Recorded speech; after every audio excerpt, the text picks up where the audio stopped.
I think more shock and dauntingness was more of the feeling I felt. But it was, the thing is, I think I was on such a high anyway, and so was Catherine. Has the relationship between Queen Camilla and Princess Catherine taken a sour turn? Here's why a heated moment between the two. Behind the polished smiles of the monarchy, a storm was quietly gathering, ready to shatter the foundations of royal tradition. When Queen Camilla set her sights on Princess Catherine's sapphire tiara, a priceless gift from the late Queen Elizabeth, she crossed a line that would ignite one of the most explosive royal battles in decades. Would Catherine's dignity survive such a calculated move? And how far would Prince William go when his fury finally erupted? The aftermath left relationships broken, loyalties torn, and the world witnessing a side of William no one had ever seen before. Stay with us as we dive deep into the royal drama that changed everything. The unexpected demand. The afternoon light filtered softly through the grand windows of Windsor Castle as Princess Catherine found herself arranging delicate white peonies in an ornate crystal bowl. These quiet moments had become precious to her, offering brief respites from the relentless schedule of royal obligations. With Prince William away on a diplomatic mission to Edinburgh for 3 days, she carried the full weight of public duties alone, managing appearances and engagements with the grace expected of a future queen. Kate Middleton is ready to be queen. In recent years, Princess Catherine has fully stepped into her role as queen-in-waiting. The royal not only dutifully attends engagements. The tranquil silence shattered when the distinctive sound of designer heels clicked across the polished marble floor. Queen Camilla entered the room with her trademark practiced smile, the kind that appeared genuine but carried an undertone of purpose that Catherine had learned to recognize over the years. These weren't casual visits. They were calculated moments that usually preceded conversations of significant consequence. "Catherine, my dear, I hope you don't mind this unexpected visit," Camilla began, settling gracefully into a velvet armchair with the confidence of someone accustomed to commanding attention. "There's a rather pressing matter I need to discuss with you in private." Catherine set aside her flower arrangement and turned toward her stepmother-in-law, maintaining the composed expression that years of royal training had perfected. She had mastered the art of appearing calm while internally preparing for whatever diplomatic challenge was about to unfold. "Of course, Camilla. What's on your mind?" Catherine responded, her voice steady and welcoming. "It concerns the upcoming state banquet for the Korean delegation," Camilla explained, her tone shifting subtly from casual conversation to authoritative instruction. "I've been carefully considering the jewelry selection, and I believe your sapphire tiara would be absolutely magnificent. The deep blue stones would complement my emerald gown beautifully and send a powerful message about our commitment to international relations." The request hit Catherine like a physical blow, though her face remained perfectly serene. The Queen Elizabeth sapphire tiara wasn't just another piece from the royal collection. It was her wedding gift from the late Queen, a deeply personal treasure that symbolized acceptance, love, and her place within the Windsor family. The thought of lending it out felt like surrendering a piece of her very identity. "I hadn't realized you planned to wear a tiara for that particular dinner," Catherine replied carefully, choosing her words with diplomatic precision. "Perhaps the sapphire necklace and matching earrings might be more appropriate for the occasion." Camilla's smile tightened almost imperceptibly, a subtle shift that spoke volumes. "As queen, I must project the full majesty and authority of the monarchy before our international guests. A tiara conveys the proper level of respect and grandeur that such occasions demand. I'm sure you understand the importance of presenting a unified royal front." The phrase "unified royal front" struck Catherine like a carefully aimed arrow. This wasn't truly a request between family members. It was a command wrapped in the language of duty and expectation, carrying the implicit weight of hierarchy and obligation. To refuse would risk appearing selfish, uncooperative, or worse, disloyal to the crown. Catherine found herself torn between her deep personal attachment to the tiara and her understanding of royal protocol. She remembered the late Queen's words when presenting the gift. "These sapphires match your eyes perfectly, my dear. They represent the steadfast loyalty you bring to our family. To see them worn by another felt like betraying that sacred trust." "It's certainly a significant piece," Catherine said slowly, her heart racing even as her voice remained controlled. Her late Majesty was always very particular about when and how it should be displayed. "Which is precisely why it's perfect for this diplomatic dinner," Camilla replied smoothly, pressing her advantage. "The late Queen would have absolutely approved of using such symbolism to strengthen international bonds. These jewels serve the crown, not individual sentiment." The reminder of hierarchy landed with deliberate force. Catherine felt the familiar weight of her position, not born to this life, but forever bound by its rules and expectations. In the royal system, protocol invariably trumped personal feelings, and duty always came before individual desires. The reluctant surrender. The ornate drawing room seemed to shrink around them as silence stretched between the two women. Catherine's fingers unconsciously traced the rim of the crystal vase, seeking comfort in its familiar coolness, while her mind raced through the implications of this moment. The sound of her own heartbeat echoed in her ears as Camilla's presence filled the space with quiet but undeniable authority. Catherine understood exactly what was expected of her. Years within the royal institution had taught her that duty often required swallowing pride and sacrificing personal preferences for the greater good. But this situation felt fundamentally different from previous compromises. This wasn't about choosing a dress or adjusting a public appearance schedule. This was about a treasure that connected her directly to the heart of the late Queen, given in a moment of profound trust and recognition. The memory remained crystal clear in her mind. Queen Elizabeth had placed the tiara gently on her head during a private moment, whispering words that felt like a blessing. "These sapphires reflect your inner strength, Catherine. They suit you perfectly. To allow them to grace another woman's head, even temporarily, felt like breaking a sacred promise." Yet Catherine also recognized that opposing the will of the reigning queen carried risks far beyond an awkward family moment. It could damage the delicate balance of respect and influence she had worked tirelessly to maintain within the complex dynamics of royal relationships. The very stability she had fought to achieve could crumble with one act of perceived defiance. Camilla watched her with patient confidence, her gentle smile edged with the certainty of someone who already knew the outcome. The Queen's experience had taught her exactly which pressure points to apply and how to frame requests in ways that made refusal nearly impossible.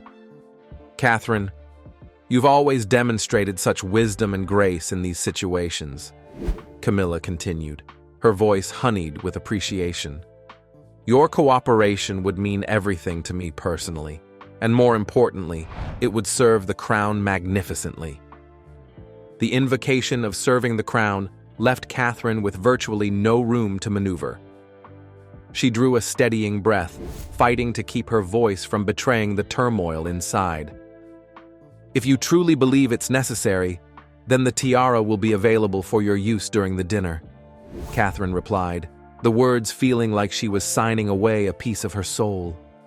Camilla's eyes sparkled with satisfaction, though her response remained coated in polite gratitude. "How wonderfully understanding of you. I knew I could count on your sensible approach to family obligations. Our guests will be thoroughly impressed." A wave of resigned defeat washed over Catherine as she spoke those binding words aloud. Yet she maintained her composed exterior, never allowing the private storm to show on her face. That too was part of her role, concealing personal sacrifice behind public dignity. The Queen rose elegantly, smoothing the fabric of her skirt with practiced grace. "I'll have my staff handle all the necessary arrangements immediately. You've truly put my mind at ease, my dear." She leaned forward to place a perfunctory kiss on Catherine's cheek before departing with the same measured elegance that had marked her entrance.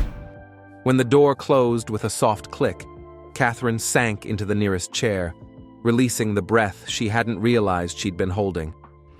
Alone at last, she allowed the mask of composure to slip slightly, her brow furrowing as the full weight of her compromise settled upon her shoulders. Her gaze drifted back to the arrangement of white peonies, their pristine petals now seeming to mock her with their purity. They appeared suddenly symbolic, innocence overshadowed by political necessity. She reached out to adjust a single bloom, as if restoring order to the flowers might somehow steady her own fractured emotions. Duty had claimed victory in this moment, but deep within her heart, a quiet vow began to form. The tiara would eventually return to her keeping, and its true meaning would never be forgotten, no matter what political games swirled around it. The Palace Rebellion. Word of Catherine's reluctant agreement spread through the palace's intricate network faster than wildfire. Within mere hours, the news had traveled from the most senior advisors to the junior staff members polishing silver in the basement. The story evolved with each telling, but the central fact remained unchanged. Queen Camilla had successfully claimed Princess Catherine's most precious wedding gift, and Catherine had been powerless to refuse. In the staff dining hall, where servants gathered for their evening meal, opinions ran strong and emotions ran high. Mrs. Elizabeth Harper, who had served as a royal dresser for over 30 years, spoke with barely contained outrage.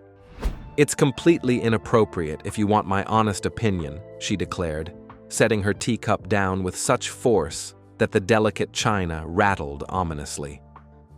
That tiara was a personal wedding gift from Queen Elizabeth herself to Princess Catherine. You don't pass around such meaningful treasures like their costume jewelry from the palace collection. Thomas Richardson, a senior valet known for his diplomatic instincts, nodded gravely. There are established protocols for these situations. Personal gifts aren't meant to circulate like communal property. They carry deep emotional significance and historical weight, not just aesthetic value. Their heated discussion came to an abrupt halt when Jennifer Walsh, Queen Camilla's personal secretary, entered the dining hall. Her polite smile revealed nothing, but the sharp look in her eyes made it clear she had caught the essence of their debate. As she poured herself tea, the room fell into uncomfortable silence. Every servant present was reminded that palace walls had ears, and loyalty was constantly being tested. Meanwhile, in the upper administrative offices, the tone remained more discreet but equally troubled. Sir Edward Morton, the deputy private secretary, spent much of his evening fielding carefully worded inquiries from concerned staff members.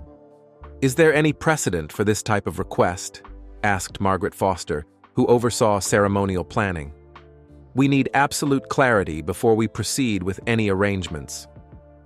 Sir Edward's response was diplomatically neutral, but tinged with unease. "Each situation must be evaluated on its own merits. We'll proceed with the utmost care and attention to proper protocol." Behind the most secure doors of the palace, senior advisors spoke with unusual candor.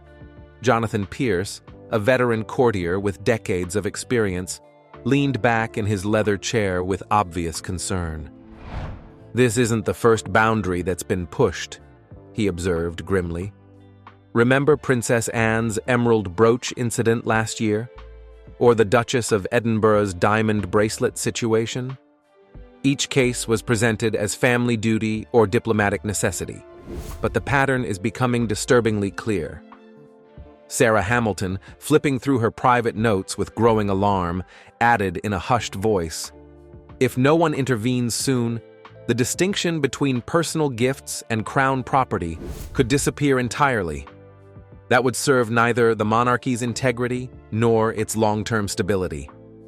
In her private chambers, Catherine attempted to lose herself in official correspondence and planning documents. Yet her hands kept straying to the matching sapphire earrings she wore, their gentle gleam serving as a constant reminder of the empty case that should have held their companion tiara.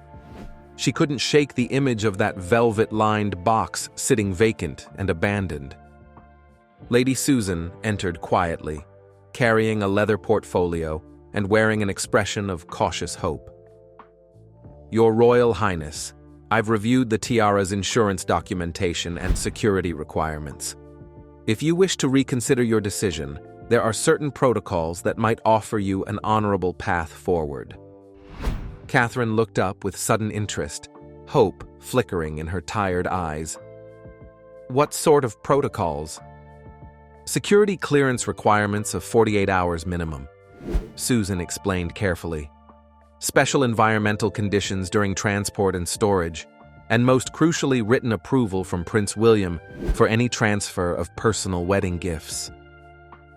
For the first time since her reluctant agreement, Catherine felt the crushing weight on her heart lift ever so slightly. Perhaps all was not yet lost. The explosive confrontation. Prince William's return from Scotland was delayed by severe weather, forcing his helicopter to land in Manchester and turning a routine trip into an overnight stay. By the time he finally reached Kensington Palace, fatigue weighed on him, but the thought of seeing Catherine after 3 days apart quickened his steps. He found her at her writing desk, poised and composed at first glance, yet William instantly sensed something wrong. The tight grip of her pen, the tension in her shoulders, the faint strain in her eyes. After 14 years together, he knew these signs well. "I've missed you, darling," he murmured, kissing her forehead before asking, "Tell me about the Korean state banquet." "I only caught a bit of the coverage." Her pen froze. "It went smoothly.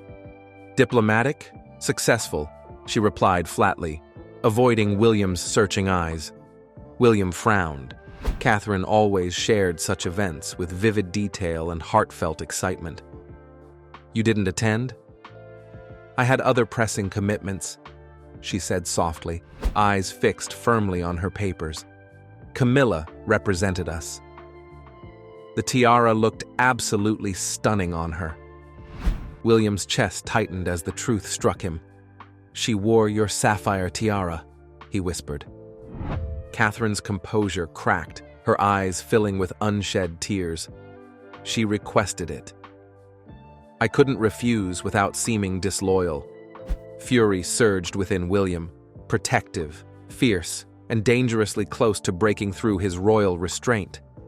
William's chest tightened as anger surged. The Queen Elizabeth sapphire tiara wasn't just jewelry. It was his grandmother's gift to Catherine, chosen to symbolize her strength and her place in the family. To see it reduced to a diplomatic display felt like an insult to both Catherine and the late Queen's memory.